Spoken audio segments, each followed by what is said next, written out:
So with that, I'm going to turn it over to Sarah Brown, who's doing a wonderful job as our organic specialist here across the country, and she's going to introduce today's speaker. I am very excited about today's webinar. I actually had an opportunity to view one of Spence's webinars in the past, and it's one of the most informative that I've seen. So we feel very lucky to have him here. A little bit of background.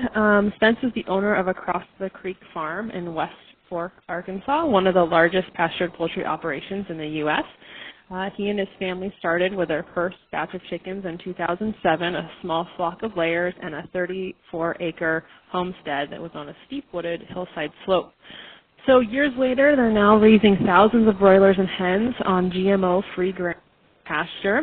And just recently, Spence was also the poultry specialist for the National Center for Appropriate Technology, part of the ATRA project. So thank you, Spence, for joining us. And I'm going to turn it over.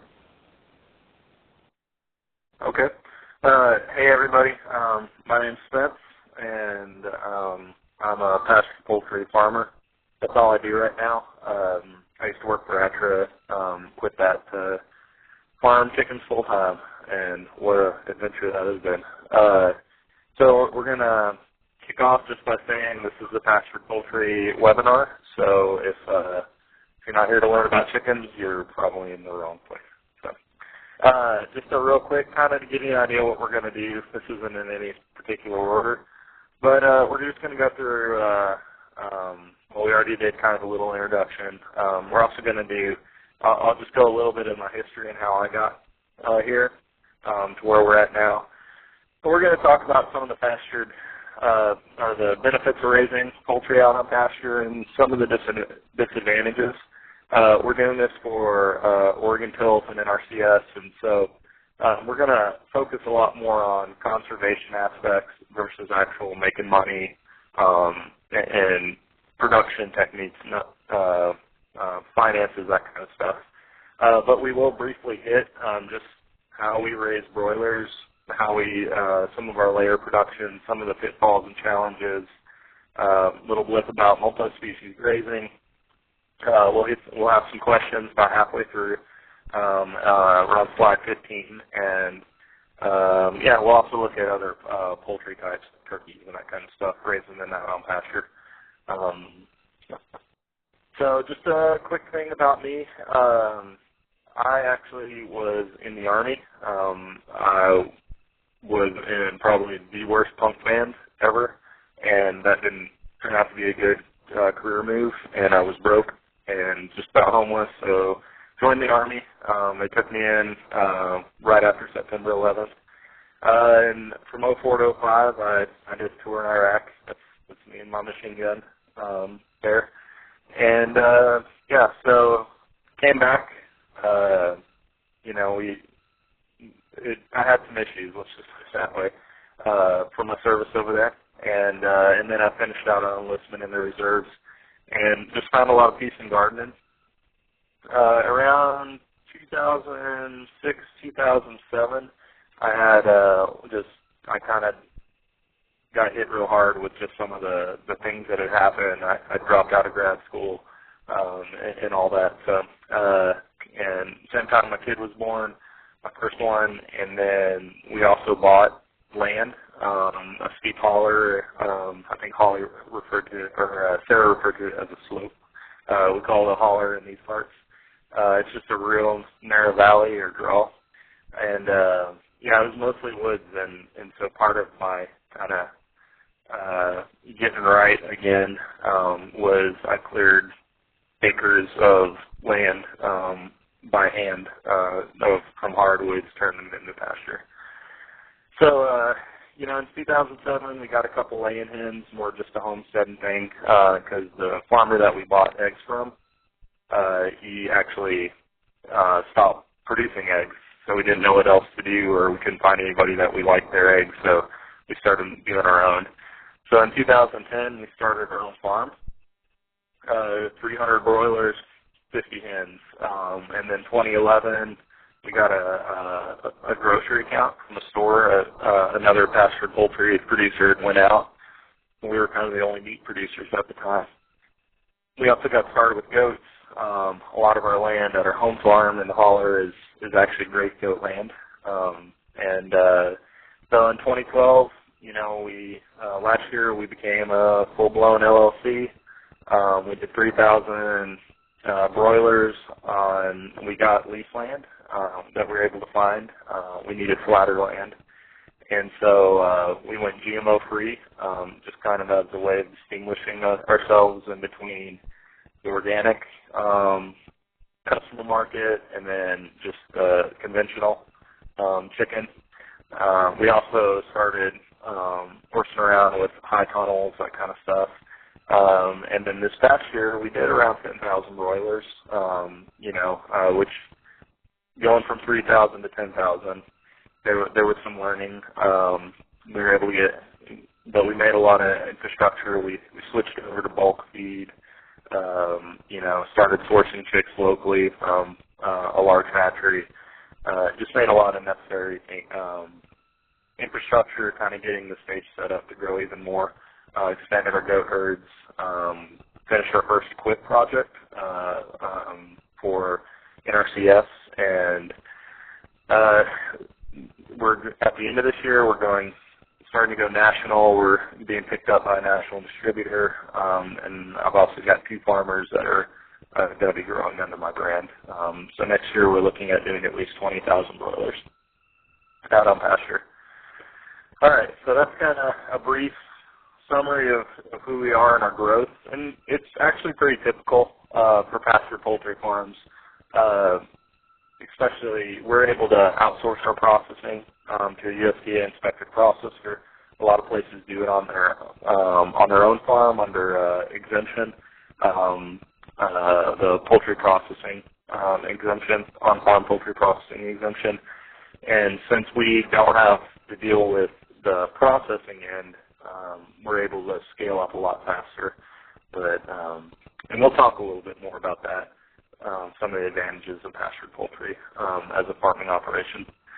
So, I thought since this is really heavily focused on conservation NRCS, I wrote what I wish my local NRCS folks would have known when I got started. And one of them is just kind of what we're doing here, something about how I farm.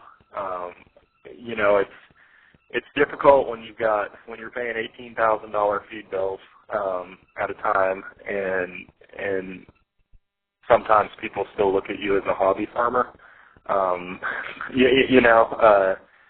Sometimes my expenses in a month or two are more than what some folks make gross in a year, and it's we have to operate like a business and all the things, and so I felt like for a good portion of what we did, even up to this year, we weren't.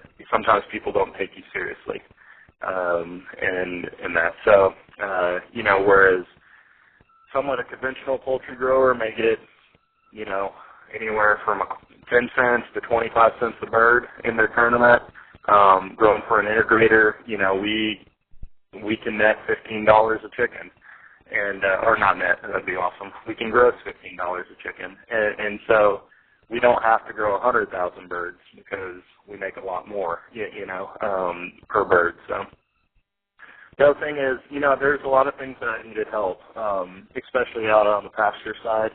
And we were very fortunate to have some great NRCS agents, our state grazing specialists that spent a lot of time. I actually had one grazing specialist come out and just work with me, and he showed me how to build my first high tensile fence. He spent a couple hours with me and another guy on our farm, and that was enough to get us going. And it just kind of was hit or miss with the agents, Another thing was I wasn't stupid. It's kind of insulting to come onto a farm and you're doing something and then have your agent kind of roll his eyes and make essentially, diss what you're doing in that. So, and there's also lots of cost shares as we went through this that would be extremely helpful and in that. So, but those are kind of some of the things I wish coming into it that our agents would have known. We are legitimate. I feel like we are legitimate farmers. All right, so I thought a great way to start this off was distinguishing between free range and pastured poultry. And so we see a couple pictures here. You see a picture on the left of a whole bunch of hens, and you see kind of the outside of the chicken house. And these are pictures that I took as an organic inspector of a free-range organic laying operation. In that the birds hadn't been let out in at least 90 days. In that, and so you say, well, how can it be free range? Well, the USDA defines free range as access to the outdoors. Now, access and actually getting outdoors are not the same thing. And so if you look at the house to your right, you can see little pop holes, and it was only on that one side. Now, there were, I think, around 30,000 birds in this house, and you can see how little space all those chickens had. And they didn't have to be let out in that. So free range doesn't necessarily mean that the birds are out on pasture or out on porches or the outdoors. You could have 100,000 chickens and a 2-story chicken laying operation with, a 4x8 porch with one pop hole and be able to market your eggs as free range. So what's pastured poultry then? Well, pastured poultry sounds pretty easy, raised out on grass, and the thing is there's no official definition of what pastured poultry is. So a lot of the bigger marketing of pastured poultry, if you're, technically, this operation here could make the claim that it's these hens are raised on pasture. So just something as you go into it to understand. So. But for the purpose of this, we're going to talk about actually raising your chickens on pasture, not legal semantics. And this is a picture of just one of our old lay houses. And our first eggmobile, it's out, had 150 hens in it. And this is out on a Serratia bench, a bench of Serratia lespedeza. Very infertile ground. The only thing that'll grow on it is lespedeza. But it turns out that was actually a real good thing for these hens. And so why do people raise chickens on pasture? Well, the first one is the forage consumption. We like our birds as pasture poultry producers to eat as much grass, legumes, forbs as possible, and also there's a whole lot of insects in there too. And so feed savings, you can normally expect anywhere from 5 to 25% in a reduction of feed. A lot of the plants that the birds eat, they're very selective. They know what's good and what's not. Are very nutrient rich. Not only in things like the vitamins, the fat soluble vitamins, and that, but also things like beta carotene, which directly affect the quality of the fat or the meat in the broilers. And also the eggs. We've had eggs that are almost blood red because they're so nutrient dense, or they've got so many beta carotenes and xanthanols and all these other things in them.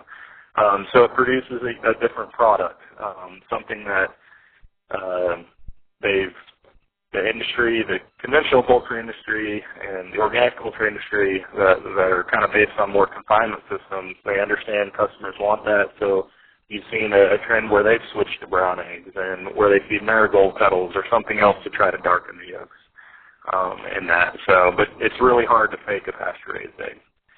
So,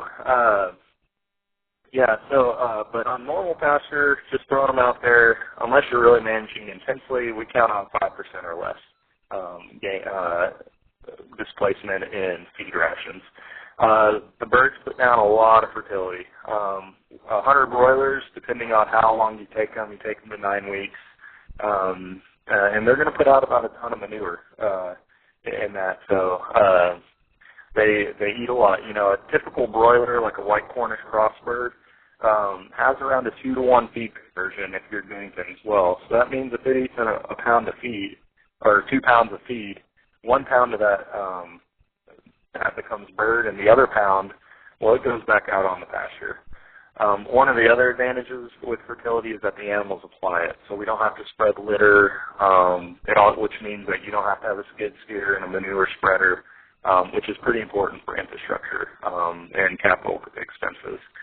We talked about the meat and egg characteristics, the vitamins, omega-3s, and there's a plethora of research about this stuff. I wrote when I was at ATRA, there's a Pastured Poultry. They have a Pastured Poultry document that I wrote. So if you'd like, you can learn more about all that. You can go to ATRA and download that publication. And then they're outside on grass, which is inside on litter. And you don't have to manage litter. That's a whole art in and of itself. Litter's the shavings and that are in poultry houses to absorb the manure.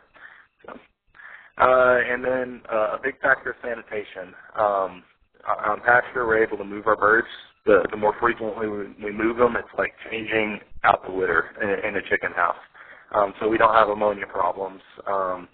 We don't have to typically give antibiotics or drugs, for coccidiosis. It's not listed as an antibiotic, but even a lot of antibiotic-free chickens has improlium.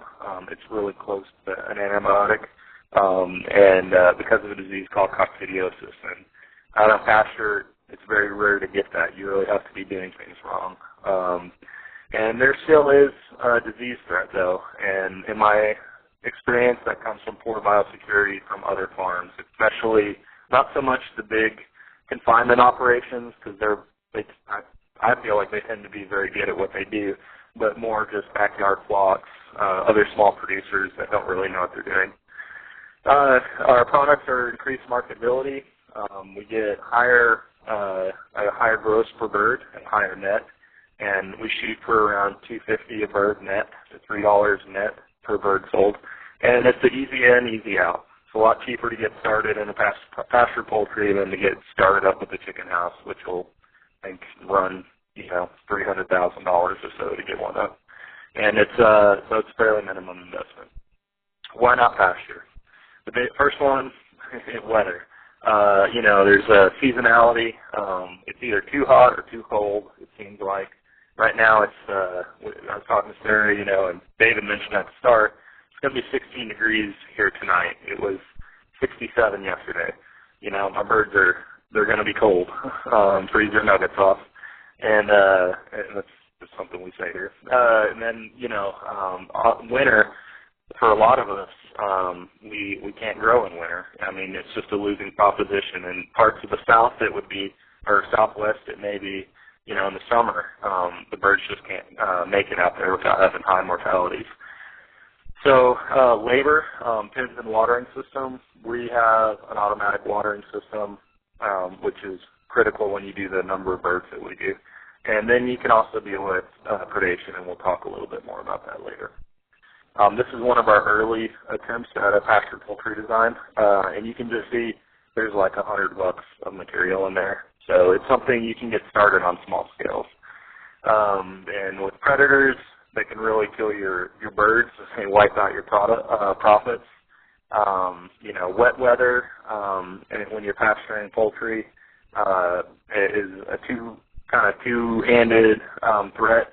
Not only because the birds can get cold and stressed, they eat more feed, it makes them more susceptible to disease, so you make less money, but the birds also can damage the pasture. If you get wet pasture, when soil gets wet, it doesn't have its strength, and so it's able to be compacted and smushed up, and it turns into a brick. I think that's actually how you make bricks, the old adobe kind of things. You pack them up together.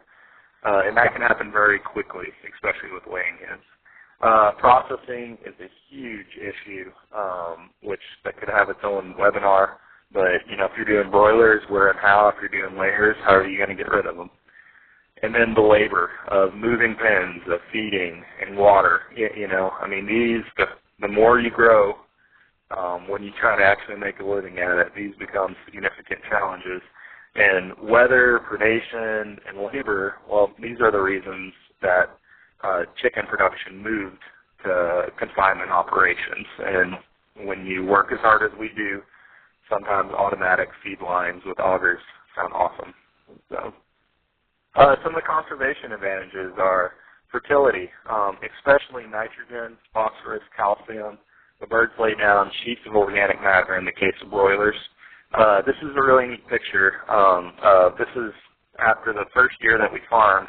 This is we took over some land that had just been abused and hayed for years. A guy had stolen hay off of it, and the landowners didn't know because they were out of state, and just kind of mined all the fertility out of the land.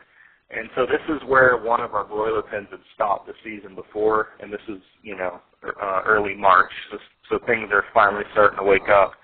But the only difference in this picture is, we walked out there and saw this.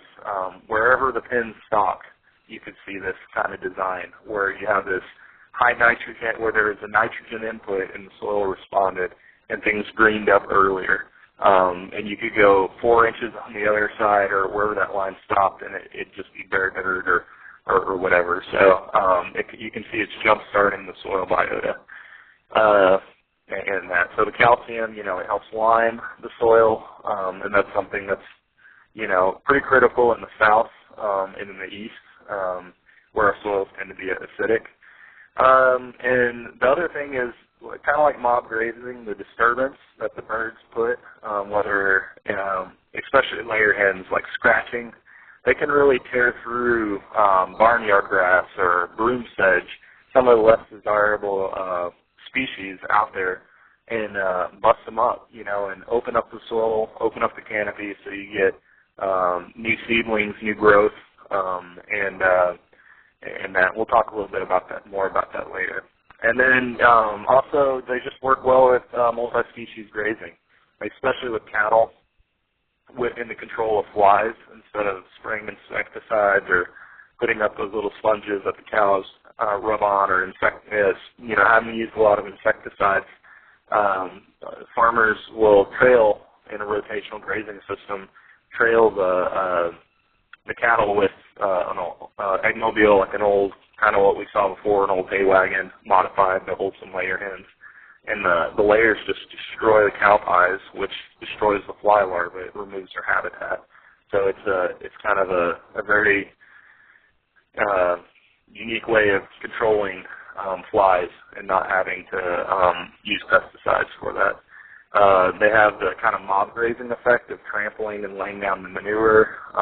This is pretty neat. You can see the only difference here, you can see where this pen had been through, and just the kind of difference, how the grass wasn't able to mature. It kind of reset it, so the grass stayed vegetative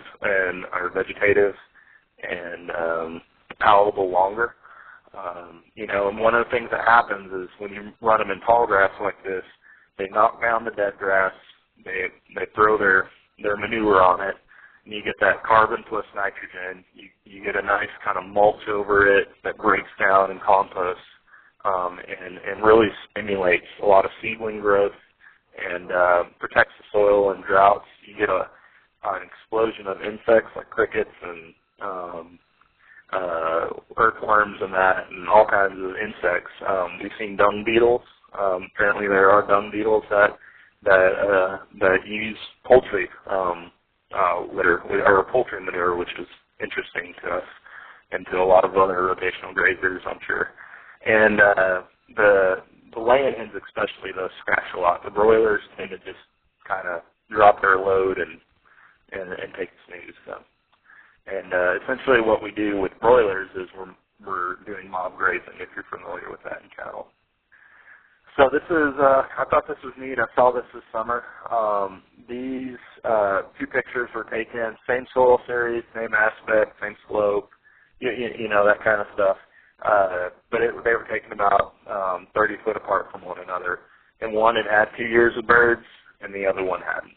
And you can see how the one that had in the summer drought was still green. There were still insects in it. The birds would still eat it. And you can see a bunch of greasy grass and foxtails. And then you go over the 30 foot, and that's what you get. It's all desiccated and dried up.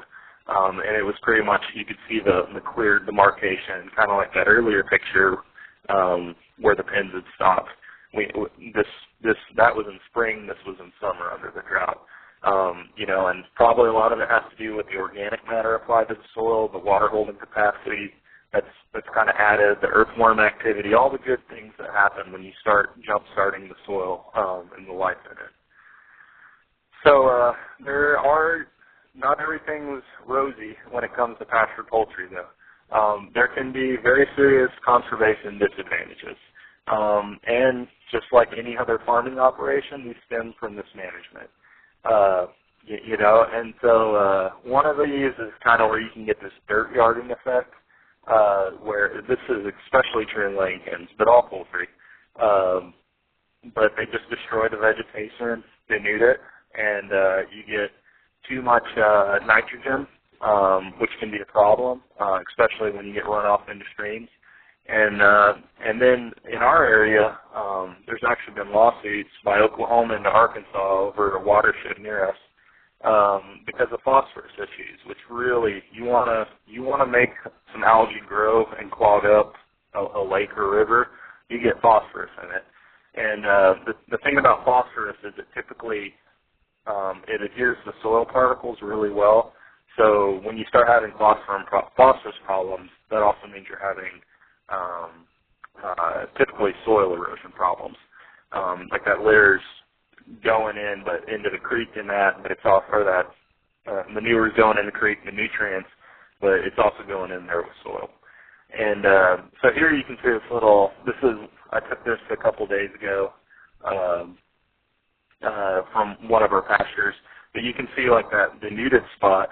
That was about 4 or 5 months ago. I started some hens on an eggmobile, and we kind of just set them there and didn't get around to moving it, and that was the area right under the eggmobile, and that's the concentration of all the manure, and so it just made the soil too hot. And now you can see how lush all that grass is around it, that fescue and rye and that, but and then if you look further down, you can see the other spot in that where we kind of fell behind moving. So you can put too much nutrients and make the soil too hot. Now, I will say when you walk on that bare piece of ground, which isn't bare, it's got all kinds of dead grass on it, it's like walking on a pillow because of all the earthworm activity. So at some point, that's going to just be this gold mine of fertility, but it's still too hot right now. And so the other thing is soil compaction during wet conditions. Especially laying hens seem to be the worst. They can turn soil into just about concrete if it gets wet, and doesn't seem like much, but a 5-pound hen with 200 or 300 of her buddies on the same piece of ground wet, it can really pack the soil down. And then here in this picture, you can kind of see how our operation works, with the different hoop structures, and that we'll talk a little bit more about them later. Layers, like we've mentioned, really rough on pastures. So they scratch and they can bust around soil, but the thing that drives me nuts is when the soil has the right moisture content, they act like gophers, and they will dig holes, and some of them can be up to a foot deep. And it's a great way to break your ankle, or potentially, maybe it might be an issue with cattle. I found that over time, the holes will fill in pretty quickly in that, but if you leave the birds out there too long, like I'm showing here, they can make a moonscape out of a paddock. And then the basic kind of how we do rotational grazing applies to pastured poultry. It's how frequently do we move them, how densely are they stocked, and what's the forage density, and all those things affect when we need to move things, as well as the soil moisture, soil type. But just like rotationally grazing cattle, the same principles apply to do pasture poultry, right? All right, and now is a good time to break for some questions. And so I guess if you have questions, ask them. I'm sure Holly or Sarah will tell us what to do here. Yeah, thanks, Spence. If folks have questions, please use the notes function on the side of your screen to type them in now to all moderators, and I can make sure that we get those questions voiced and hopefully answered here by Spence. So a couple just to start. First of all, thanks for painting what I saw is a really clear picture of both the advantages and disadvantages. I appreciate hearing both sides. I was wondering if you've been doing this for a number of years now, and have you had to do any pasture reseeding or restoration in areas? Has it gotten worn out at all, or have all the benefits been positive? Well, we over the long run, all the benefits have been positive. I have kind of learned, especially this time of year, when the grass starts slowing down as the daylight and the colder temperatures happen, we do some reseeding and that kind of thing. The biggest concern that I always have around here is soil erosion. Winter seems to be when we get all of our rain and or a good chunk of it. And if there's no soil cover, that can be an issue. Overall, everything's been positive, except where I've left birds too long, and erosion has happened because of that. So. Okay. And are you doing any soil testing to go along with it? I know you mentioned nutrient levels and, obvious signs of too much nitrogen, but have you done any soil testing to just observe trends with organic matter? Or? No, our state, Arkansas, we can get soil tests for free, and we're in a nutrient surplus region because of all the poultry production and litter spreading in our area. So we have a nutrient management plan that the county conservation district comes out and they soil test to make sure that we're not too hot for phosphorus or nitrogen. But all of our soils are so poor. The way that I know that I'm not having excessive levels, and so and the way we know that is because of the change in the plant species in our pastures. We're going from things like Lespedeza, which I actually like as a goat forage, but Lespedeza or thistles, broom sedge, barnyard grass. These things are growing into, we're getting vetch, wild asparagus, greasy grass, crabgrass, chicory. These things are starting to replace them the more we run birds, and clovers, a lot of wild clovers and red and white clovers as well. And we didn't sell any of that, which is pretty cool. Cool. Yeah. Now, I will say, with the levels that we're going, as we kind of expand and we hit that 30,000 bird level, which is kind of where I'd like to be a year, you're putting down a lot of chicken manure, and over time, pretty quickly, I think, we're going to start having surplus nutrients in there, and so then it kind of becomes that haying in reverse, so what we're one of the things we floated around was getting the pasture certified as organic, because that would be very easy under our system, and selling organic square bale hay or something, because the quality will be high, and then, it'll be organic, and we'll just sell at normal price. But anyway, and that'll be a way of us, that's kind of our planned break for nutrients. If we start getting too high, we can cut hay and sell it off the property, and we're selling that nutrients off. Great. And just one last question here, I think, just for clarification. So once you get your birds and their chicks, what I understood is that after they come out of the brooder, I guess, they're on grass permanently. Is that right, until the day that they're processed? That's right. For our broilers, and then for our layers, we actually pull them off pasture in the winter, and we put them in hoophouses or high tunnels. And so that's been something we've been playing with. We don't do layers to nearly the size that we do the broilers for a couple of reasons. But, so the birds are out on grass until their last day. We catch them up at night. How long is that usually? How many weeks? Yeah, it depends. In summer, we can get them out there as early as 2.5 weeks. Although I like to get feathering on the birds, which is normally around 3 weeks or so. just there's some things that affect that. But around 3 weeks, they're pretty hardy. This time of year, I'll take the birds. Granted, we've got everything out on pasture. But when spring comes in and then going into fall, you have to pay attention to the weather. And so, like, especially in spring, mid-spring, where you can have cold snaps and long periods of rain, you know, we may take birds 4.5 weeks. I've even taken them as far as 5 weeks. And then they finish. So essentially we finish them out on pasture at that point. But you just kind of have to balance weather, the hardiness of the bird that you're using, and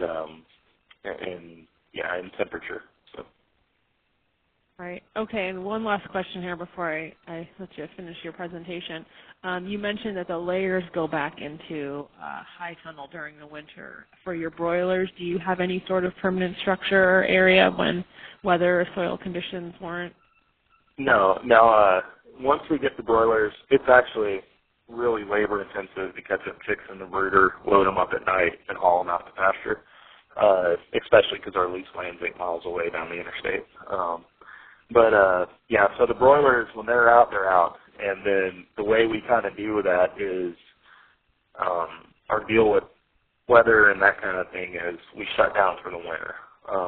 And so if we can't grow birds outside, we don't do pastured poultry if we can't finish them outside. So as we've expanded and kind of into more national markets, or starting to, I've actually sourced a former kind of confinement grower. We're refiguring his houses in that. So there's a lot of days in winter here where it may be 60 degrees or 55, and that's good weather for birds in that. So we're looking at doing more of that free range kind of style, simply because we have to to gain access to the markets because they need a continuous supply over the winter. So kind of hybridizing the two. But over winter we just don't do pastured poultry. So. Okay. Well, I have to say, I've moderated a couple of these webinars now, and I'm seeing more questions for you than I think I have in any other presentation. But I do want to make sure we have time to have you finish the slides you've put together. So why don't we get back to that, and then at the end we can take a few more questions. Okay. Sounds great. All right. So we'll pick it back up, y'all, with poultry forage consumption. All right. So this varies on bird type, bird species. So by bird type, I mean, are we talking about a broiler? Are we talking about a hen? Are we talking about a pullet? Or, so layers, broilers, or maybe showbirds. And then species, ducks, turkeys, geese. You run the spectrum from a broiler chicken, which will eat a good amount of grass, to a laying hen, which will eat more grass, to a turkey, which those things are grass-eating machines, and ducks, to all the way to geese, which can live almost exclusively on grass. So that all affects consumption. And then the other thing is the time of day. There's been a lot of scientific, well, not a lot, but there's been research on this, and your birds are going to consume the most forage during that dusk hour before sunset. So when you give them new pasture, if you really want them to eat it, that's a great time. Experience is a big thing.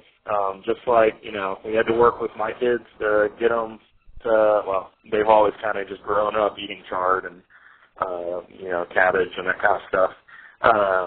But, it's not as easy as getting them to eat, chips or, when the grandparents come over, they give them sodas, which drives us nuts. They have to get that experience of knowing that this is good for me, and I feel good after I eat the clover or the grass, and just like we do when we're growing up. And as the birds get older, they tend to figure it out. And the earlier you get them on pasture, though, for the broilers, that's pretty critical, we found, to getting good forage consumption. That'll really affect the meat.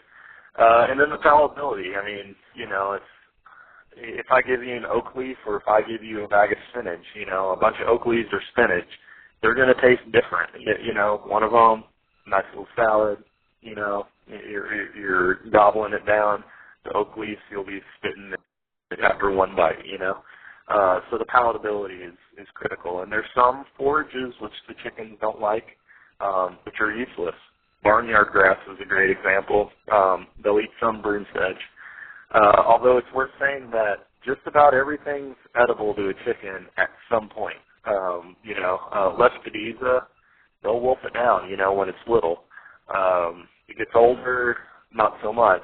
I've seen them eat little thistles when they first come up, like a big thistle plant, they're not going to eat. So typically the younger a plant is, the more palatable it is,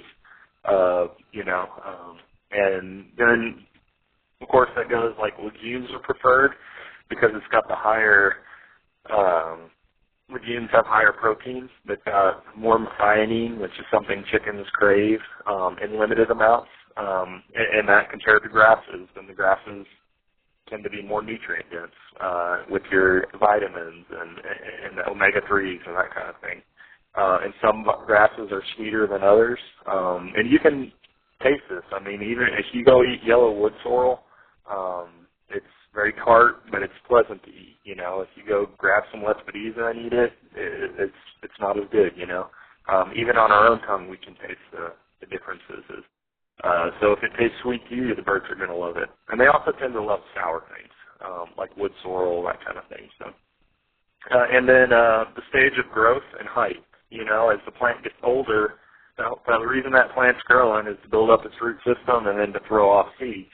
So when it starts lignifying, or that stem starts getting woody, it's converting all those sugars in it into starches to kind of hold that up, and that affects how it tastes, and that affects how much they eat, and then also the height of the forage. It's harder. They like eating it about chest high, or they can just kind of nibble down on grass. Although you will see them rip up an 8-inch piece of fescue and just swallow it down like spaghetti. And the other thing that can really affect it is we recently got a bad feed and very low on phosphorus, and the birds went crazy on the grass because they were trying to make up the deficiencies in the feed with the grass. So in your area, pastured poultry, it's not right for everywhere. If you live in the high desert in Nevada, it's probably not going to do pastured poultry. I hear, when I worked at Actra, I hear from folks that wanted to irrigate pastures out in the desert for chickens, and I don't know about that. It seems like you could do more profitable things for a 5 to 10% cut in your feed, And so, your growing period, if you don't have natural grass around you, that may be a problem. The other things that affect it are how close are your markets. If you're out on an island in Alaska, it may not work, And not only markets, but things like hatcheries, which there's quite a few of those, where you're going to source your feed from. If you're not going to do the processing on farm, is there a USDA inspected processor? All that kind of stuff. And there's a variety of hodgepodge of state laws for processing, and that is something that I helped a lot of people with on when I worked at Atra, and that is worth a whole webinar of itself, or processing poultry on farm legally. And the other thing is too little land for growth, or maybe not the right type of land. And, we're having to pick up lease land because we're first-generation farmers. And, well, my wife is third generation, but they're rice and soybean farmers in the Delta of Arkansas. But to do what we do, we're not around there. We don't have access to family land.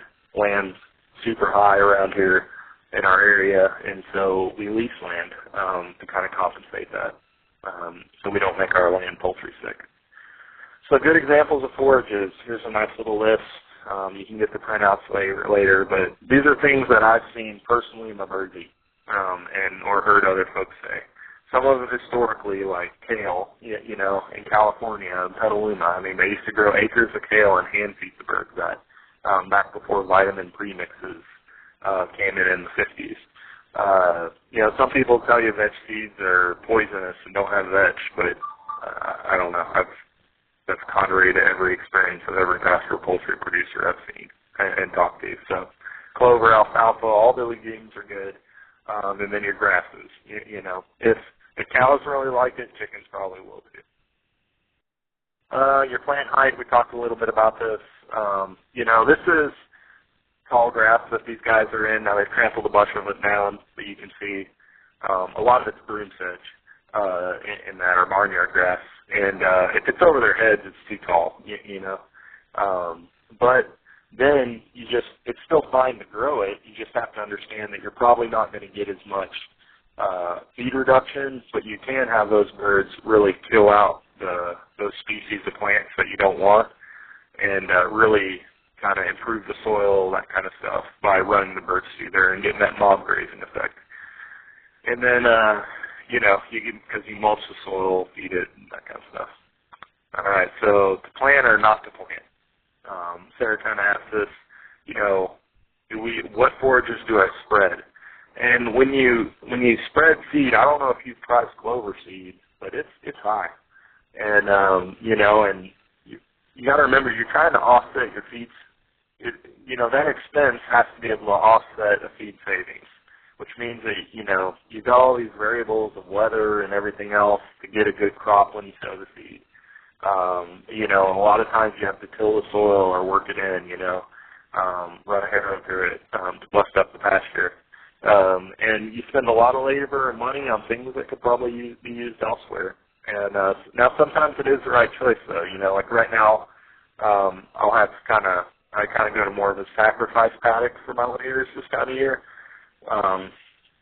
And I've been sick a lot lately, so I haven't moved them nearly as much as I want to. And so when it kind of gets away from me, I'll go back and I'll spread some rye this time of year. And that way the rye grass will sprout, cover up that soil, and I'll protect the soil over the winter. And one of the things, though, that we operate by is just work with what we have. You know, running chickens, I've taken nasty clay benches and ran turkeys and broilers over them for a year, and come back to next year, and, you know, we've got clover and all kinds of goodies, crabgrass and that kind of stuff growing where, I mean, there was nothing. You know, it's just, there wasn't enough fertility to support a lot of plant life. And then it's kind of that new species magic. You will see things pop up in your pastures, assuming you can grow pasture, and you're in the right part of the country for that. But you will see things pop up that you never spread there and are awesome. You know, bird's foot trefoil and asparagus and, like, you know, just interesting things, wildflowers, you know. Because just like you can change a plant community through burning, you know, or controlled burns, you can also do it by fertilizing and changing the soil. So just real quick, we'll kind of hit on the Pastured broilers and why we do them. They're a real quick return on investment. These are Cobb 500s. They're just your standard Cornish cross. You know, 8 weeks, boom. 8 to 9 weeks, you put your money down, you get it back. You know, or you have a product that you can sell. And you get them out on pasture around 3 weeks. You've got your Cornish cross and other breeds. Right now we're running the naked neck hybrid, you know. Typically you want a feed conversion around 2 to 3. I've actually had it lower than 2 in spring when they get a lot of nutrition from the pasture. And so what that feed conversion is that says how many pounds of feed, that's that number up there, will produce 1 pound of live bird. And so a 2-pound feed conversion is awesome. You know, I've had it as low as 1.7, which is just as good as any chicken house, if not better. I've also had it much higher when I mess up, or the weather gets like how it is now, or, you know, something else goes wrong. But the important thing on that is, if that bird eats 2 pounds of feed, and where's that, and makes 1 pound of bird, well, where's the rest of it go? It's going out on pasture. And so one of the things with Pastured Poultry, and even in the conventional industry, because they spread it out on pasture and raised beef cattle, is a real common thing. That's the way we paid for that fertility coming out of the back end of the bird. If we can grow grass and then find some way of harvesting the grass and using that to sell, then we're cutting down on the waste in the business. So we run automatic waters. You got to have them, as far as I'm concerned. Once you get over a couple hundred birds a year, it allows us to raise birds in 100-plus degree temp because I can purge the lines, get cool water through, and I hose down the birds if I have to. The labor savings is huge, and in that. There's a potential, there's watering system, NRCS cost shares for equip. There's a potential that, if you're running other birds, other animals like goats, cattle, and that things that the NRCS is more familiar with, you may be able to kind of do double duty or not. You ask your local NRCS agent. The big thing with broilers, though, is have processing figured out before you get them, because 8 weeks comes around and you don't know what to do from experience, and you can get yourself in a bind. Our broiler pens at this point are just 10 by 12 frames. They're about 6 foot high. They're tall. They allow for airflow. A lot of people are familiar with Joel Salatin's setup with the kind of Salatin pens. I don't like them because I like to be able to walk in and walk around my birds, and I'm over 6 foot tall. So they're fairly heavy. Ours have survived 70-mile-an-hour winds, and we haven't ever had one flip over. We can put one stake or rebar in a corner, and it seems to work miracles. We can roll up the sides and tuck them in hot weather to get a breeze. Put about 60 to 70 broilers. They've got automatic waters in them.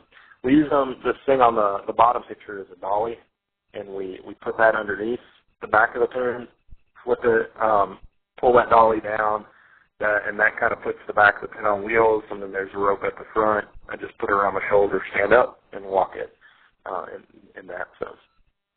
For laying hens, this is kind of one of our first egg mobiles. It's kind of neat. You can see them kind of knocking down and mulching the dead grass stems there. We use that netting, though, to put around the laying house, and it's electrified, and that helps control predators. That field that you saw earlier and the same one you see here, we still don't have our high tensile electric fence up, and that was a huge priority, but it's a lot of time to get that thing through all the wood lines and brush, and we just don't lose birds to predators in that. So it's on our winter to-do list. Layers are great foragers. Just real quick on insects, grasses, vegetation, seeds. Markets like brown eggs. I think if you do anything other personally than a red sex link, whether it be a highline or a brower, whatever, I think you're going to have significant challenges in making money in layers. You can get away with white leghorns too in that, although the people are funny, they like brown eggs, even though a brown egg and a white egg taste the same. Overwintering, or maybe in the middle of summer if you're in the Southwest, these can be problematic and you have to have plans for them. But they're the easiest poultry. They're hardy. It's hard to kill a layer. It's really easy to mess them up so they're not as productive egg layers, but typically they'll keep on, they'll keep on clucking. And you'll have success when you start off with laying hens. And they're kind of the gateway poultry. Every market just about that we've had is contact. We got in through eggs, egg sales, and then they got interested in the broilers. And the other thing, though, something to keep in mind with the laying hens is that these guys can be little feathered disease bags, and they can accumulate diseases. You see farms where they have a 5-year hen, it's like a pet. Old Henny Penny running around. Well, Henny Penny has accumulated every disease that's been tracked onto the farm or wild birds or whatever, and continuously infects the broiler locks or the other hens, and kind of is like a little chicken typhoid Mary. So one of the things that we learned from the poultry growers, the conventional guys who've really helped us, and we wouldn't be here without their advice, is do an all-in, all-out on your laying hens. So start a flock, a new flock, while you get rid of the old flock, and keep them separate if they're on the farm at the same time. That way, when disease builds up in a flock, when you call them out, you've cleaned out and sanitized and gotten that disease off the farm. So we've kind of found that we need to overwinter in hoophouses. When grass goes dormant in the winter up here, it helps us protect the soil from compaction. You don't get any growth. And so any green that is out on pasture, the hens attack it and quickly kill it. And that, so they can very quickly, even a few hens can really tear up a dormant pasture. And so this also is good for the hens. It keeps them healthy. We can drop the sides on the hoop house and keep them out of the wind. We've got them near our house, so even though we don't have any broilers here in the hauler, I'm able to kind of just walk, 100 yards from the house, take care of them. I can run lights to them to keep them laying in the winter and that. And so we do a deep bedding system where we put in lots of carbon. The chickens poop in there, they scratch it all up, and it composts down, it gets some heat off, and it's actually quite pleasant. And so we're still working this out, but my goal is to even grow heavy feeding crops like sweet corn in the high tunnel, because we actually bought the high tunnel for the hens, which is not usual. But if the hens pay for the high tunnel, and then we can grow sweet corn and tomatoes in that, then it's just another way of making money. The reason we would do like a heavy feeder crop first, though, is because you're going to have crazy high nitrogen. So if we can grow a crop in there and harvest it, it's kind of like harvesting hay. It's a way of pulling out a lot of that nutrients so the soil's not as sweet or hot. All right, and so the big thing with layers is this is definitely a margins game. You got to be careful on layer pasture housing. There's advantages to having fixed housing, but I just really believe in mobile housing. If you try to yard birds, eventually you just destroy the vegetation around it, the house. So fixed houses are just difficult over the long term. You get overgrazing, you get manure buildup, you get disease buildup. It's just really hard to have a large or just a long-standing, effective fixed housing while still giving the birds good access to pasture. And then the other thing is with mobile housing, you can move it around and you can balance in between. You can have something large on skids, seen stuff that's like a trailer that you leave there for a week or 2 weeks or 3 weeks, and then you move it to freshen your pasture. But mobile housing, to me, is the way to go. I'm kind of partial to the way we do things. And the big thing, once again, with the layers is please plan for winter. And they have feathers. They do very well in cold weather as long as they're dry. And when you first get started, maybe you don't have a hoop house, though.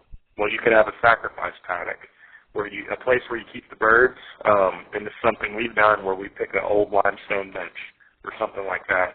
And we put the birds on there with a lot of carbon hay, trash hay, that's got seeds in it, and they just kind of do their thing. It goes out the back end, and you transform a rock bench to something that's covered with a foot and a half of mulch and manure, and that's loaded with seeds that the hens haven't found. And then in the winter or spring comes, and where there used to be a clay bench or shale or limestone outcropping, it's completely covered over, and you have grass.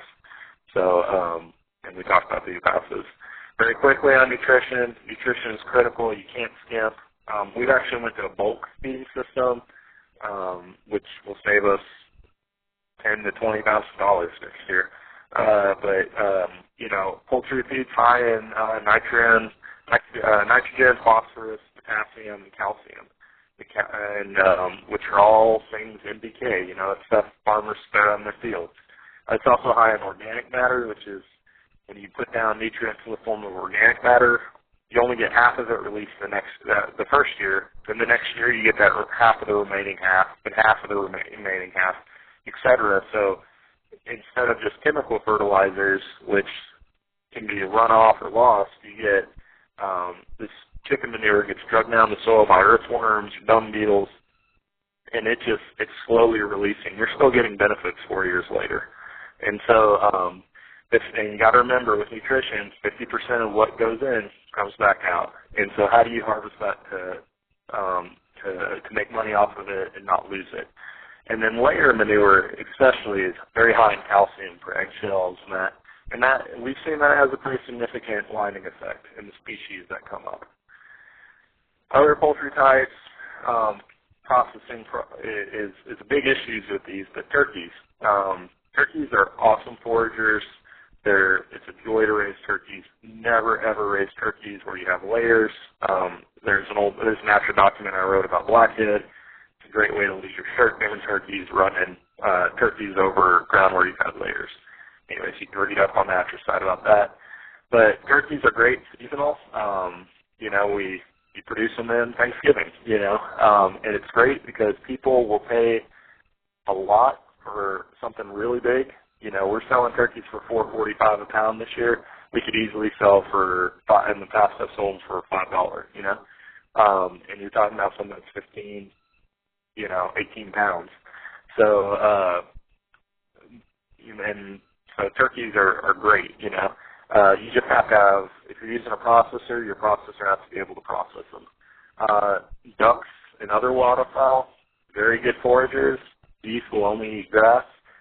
Plucking is very problematic, though. There's a word that rhymes with duck and pluck that you often hear when people are trying to pluck a duck, and so a lot of people won't do them, and then if you have a processor, they may charge you $10 a duck to process because they don't want to do it, and you can spend a lot of time processing a few ducks. There may be a niche for them, though, because they're very cold tolerant, so maybe it's something you do on a smaller scale and offer in the winter. And then finally, on things like predators. Predators are a part of conservation, and everything eats chicken. Our chicken's very popular with everybody in our county. And if I'm not careful, it's just as popular with coyotes, foxes, bobcats, bears, and cougars, that kind of stuff.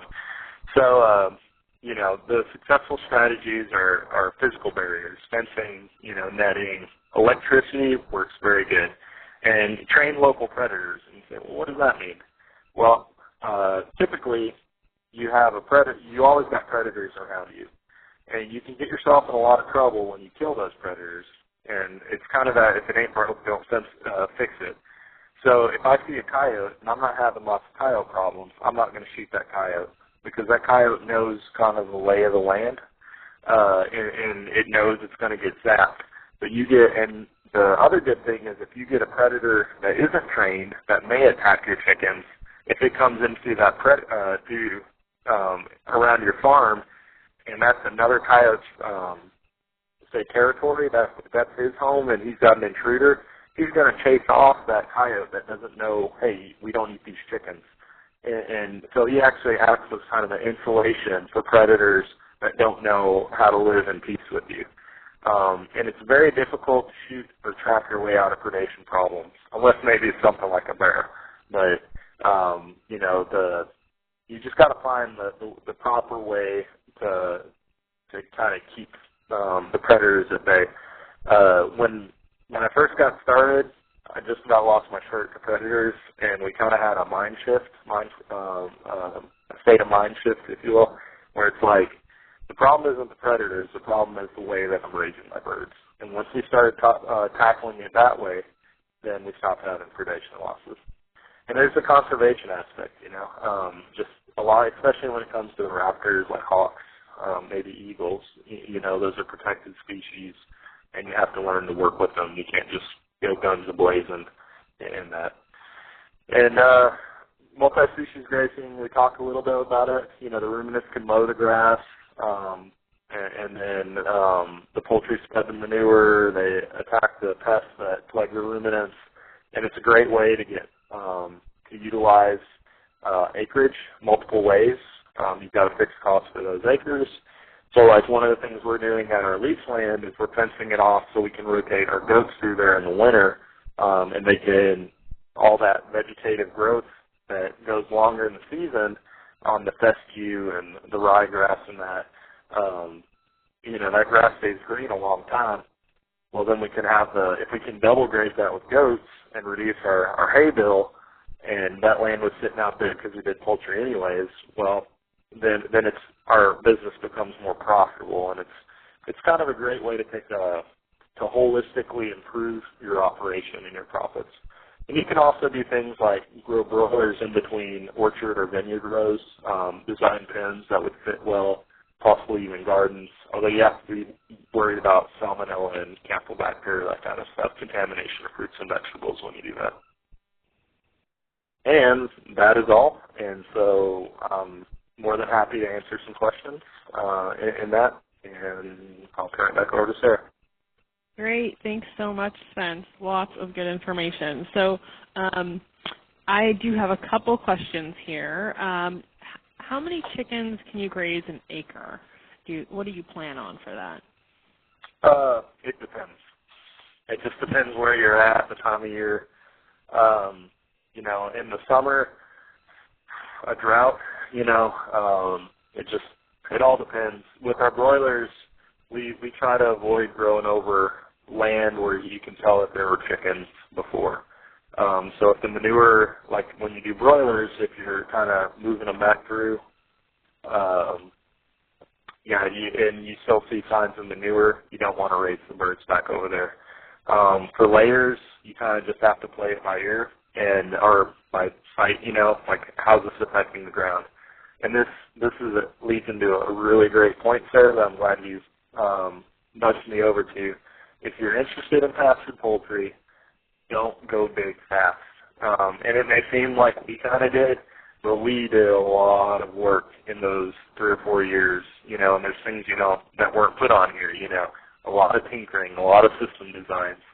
And I met a friend who was further along and helped me fix some problems. So go slow, get a feel for it, and before you try to make money at it, you know, just see if you can grow them just for you and your family. And then another great way, though, to figure out that question, Sarah, like say you have a piece of property and it's whatever length and width. Well, if you know the size, this is for broilers, you can do it for layers too, but you know the size of pen that you have, and you know you can calculate how many square foot of that is. You can calculate how many square foot of pasture. If you know you're going to put the birds out at 3 weeks and you're going to take them 8.5 weeks, well, you know, that means you're going to need so many square foot of pen space per day, and you can work out those problems. And then you got to allocate for, you know, for us, if it's good weather, by the time we hit the end of the field and run 2 batches of birds, I can reset the pens at the top of the hill, and the grass has already absorbed it. And what you'll find too is that the more you do this, the more it's kind of like a snowball rolling down the hill. The more biologically active and stimulated your soil gets, the faster it's able to like suck up those nutrients. And the more earthworms come in and they start pulling manure underground and getting rid of it, the dung beetles come in. So the longer you're on a field, the more capacity that field has, because the sward or the grass thickness and the grass species composition gets denser, and it's able to absorb a lot more manure faster. So. Okay, great. Fair answer. I like that.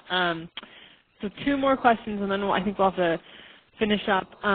You mentioned keeping the layers in high tunnels over the winter, and I was wondering how many birds per tunnel or per square foot you plan on for that.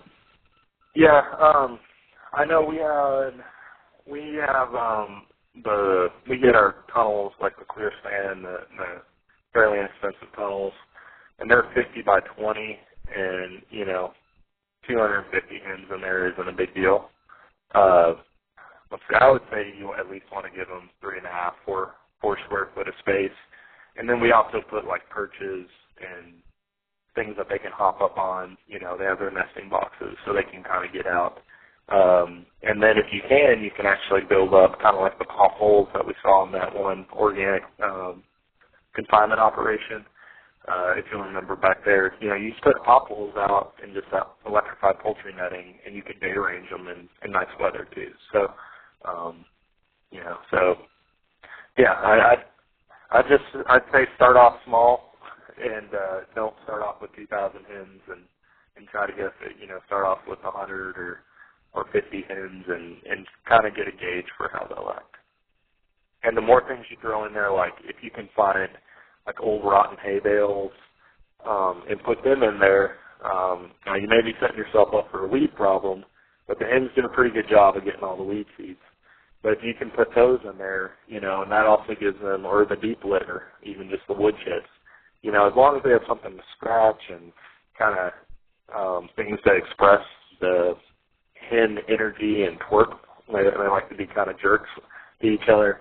As long as there's something for them to do, they don't really, they're not really that mean to each other. But it's whenever you get a lot of hens and they're bored, and that's when things start getting ugly.